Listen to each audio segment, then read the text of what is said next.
पिताजी की लाश को यहाँ से उठाया जाए। इनको ले जाकर तरफ लगा दो। मौका मिलते ही अपने हाथों से अंतिम संस्कार कर देगा और इसको साथ से मैं बातें कराऊं। आराम से अगर तूने मेरे पिता का खून नहीं किया है तो फिर बता कौन आया था महल के अंदर? मुझे नहीं मालूम है, मैं तो सिर्फ पैसे देने आया था। देख लीजिए आप उस बैग में वो मेरे पैसे जो आपने मेरी बहन पर चोरी का इल्जाम लगाया था, वही पैसे लौटाने।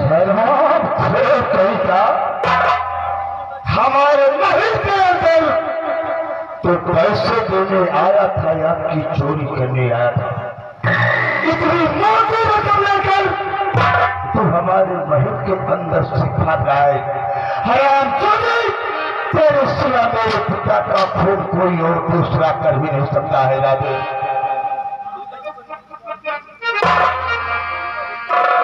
कुछ भी कहिए आप, लेकिन मैं निर्दोष हूँ, मैंने खून नहीं किया। चाचा जी, इसको साफ से समझाओ कि मेरे महल में चोरी भी किया और मेरे पिता को मौत के घाट उतार दिया। समझा दो इस गुस्सा को। क्यों रे राजेश, तुम महाराज के महल में आया और 20,000 चोरी किया और यहां से महाराज का कत्ल करके भागा ना जा रहा है तो सोचता है कि बच जाएंगे? हरामखोर, जितना तुम मासूम बनता है ना उतना दिल का काला है। मैंने चोरी नहीं किया है और नहीं मैंने महाराज का खून किया है। मुझ पर रहम कीजिए।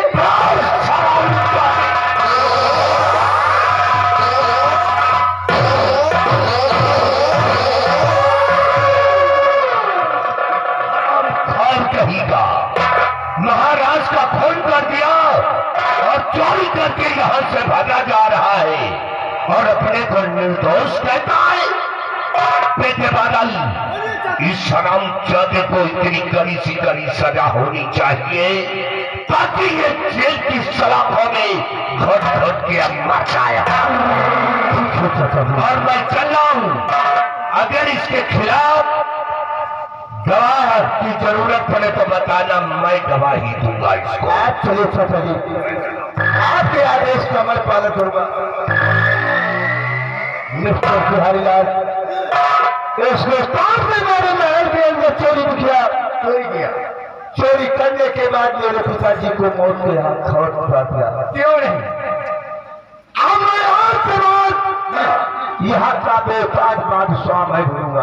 आप जेल में जमे सुनाऊंगा। क्यों नहीं? फैसले मैं करूंगा। इस गुस्ताख ने मेरे पिता का खून किया है। खून और कत्ल के जुर्म में मैं शराबखोर को उम्र कैद की सजा सुनाता हूँ। जी, ये जाकर उसे जेल के अंदर डाल दो। जी, अगर कुछ खाना चाहता है तो इसकी आखिरी ख्वाहिश पूरी कर देना। अगर कुछ खाना चाहता है तो खिला सकते हो। किसी से मिलना चाहता है तो मिलवा सकते हो। मिलने का समय मात्र 10 मिनट होगा। 10 मिनट के बाद इसे लॉकअप में डाल दो और भागने की जरूरत करता है तो गोलियां चला देगा। बाकी का काम मैं देख लूंगा। इतना करने के बाद तुम मेरे पास आओ, मैं तुम्हारा इंतजार करूंगा।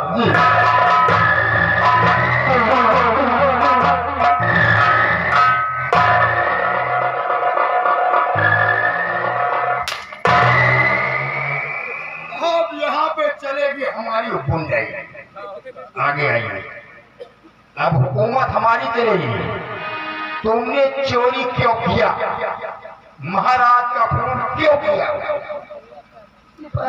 हाँ, मैंने खून नहीं किया और न ही मैंने चोरी किया है।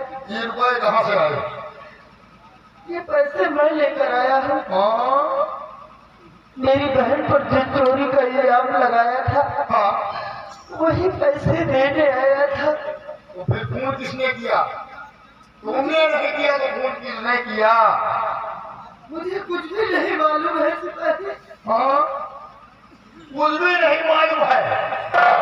एक रहो, मानने लगेगा तो मामला बंद ही नहीं करूंगा। तुमने महाराज का फोन किया, चोरी किया और चोरी करके यहाँ से भगा जा रहा? नहीं, ये झूठ है। झूठ है? कैसे झूठ है? क्यों झूठ है? बोल दे, नहीं तो आज मैं बोल लूंगा। सिपाही, मुझ पर इतना बड़ा अत्याचार मत करो। हाँ? मुझको छोड़ दो सिपाही, मुझे जाने दो। इसका मतलब तुम निरोध हो? मैं निर्दोष हूँ। तो हम जानते हैं तुम निरोध हो, लेकिन ये रुपए 20,000 कहाँ से आए? अगर ये रुपए तेरे हैं तो अब ये हो गए मेरे। अब ये रुपए के सीधे जाऊंगा ठेके पीऊंगा दारू, और दारू पी के आऊंगा तो तुम्हारा बकला काट दूंगा। याद रखो, राजकुमार भैया का हुक्म है कि कुछ खाना चाहते हो, कुछ पीना चाहते हो, किसी से मिलना चाहते हो तो समय सिर्फ 10 मिनट। बोले आखिरी इच्छा क्या है? नहीं चलिए जेल के अंदर। आखिरी इच्छा है मैं मिलना चाहता हूँ। किससे? अपनी बहन से मिलना चाहता हूँ सिपाही। सिर्फ एक बार। एक बार मेरी बहन से मिला दो सिपाही। ठीक है, अगर तुम अपनी बहन से मिलना चाहते हो तो तुम्हारी आखिरी इच्छा पूरी करने के लिए राजकुमार बोल के गए हैं। हम भी चल रहे हैं रुपया 20,000 देके किसी ठेके पर।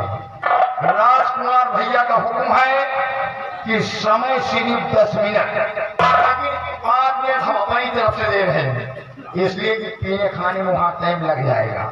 समय रहेगा 15 मिनट, और 15 मिनट से 1 भी मिनट ज्यादा हुआ